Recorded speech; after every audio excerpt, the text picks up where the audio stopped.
আসসালামু আলাইকুম ওয়া রাহমাতুল্লাহি ওয়া বারাকাতুহু। কাছে দূরে বিশ্বজুড়ে যে যেখানে বসে আমাকে দেখছেন সকলের প্রতি রইল প্রীতি ও শুভেচ্ছা। বন্ধুগণ, আপনারা সকলে কেমন আছেন? আশা করি আপনারা সকলেই ভালো আছেন।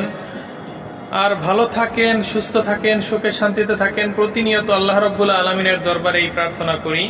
আমি দীর্ঘদিন যাবৎ অসুস্থতার নিয়ামতে ডুবে আছি। সুস্থতার নিয়ামত কামনায় আপনাদের সকলের নিকট দোয়া প্রার্থী। আমি কোনো ব্লগার নই, আমি ইন্ডিয়াতে ডাক্তার দেখানোর জন্য যাব। তাই আমার কিছু শুভাকাঙ্ক্ষী ভক্ত অনুরাগী জানতে চেয়েছেন মেডিকেল ভিসা প্রসেস করার জন্য কি কি প্রয়োজন। তাদের উদ্দেশ্যে আজকের এই ভিডিওটি তৈরি করা। দয়া করে কেউ বাজে কমেন্ট করবেন না।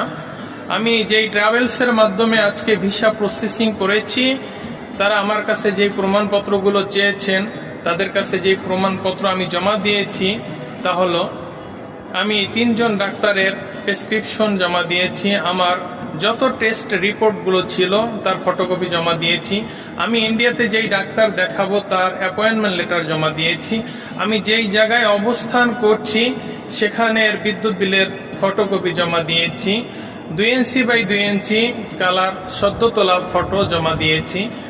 আমি সর্বশেষ ইন্ডিয়াতে ভ্রমণ করেছি, সেই ভিসার ফটোকপি জমা দিয়েছি, এনআইডি কার্ডের ফটোকপি, জন্ম নিবন্ধনের ফটোকপি এবং ব্যাংক স্টেটমেন্টের ফটোকপি জমা দিয়েছি।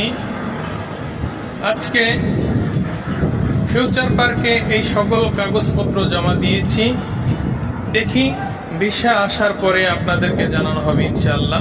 ততক্ষণ সঙ্গেই থাকুন। আসসালামু আলাইকুম ওয়া রাহমাতুল্লাহি ওয়া বারাকাতুহু।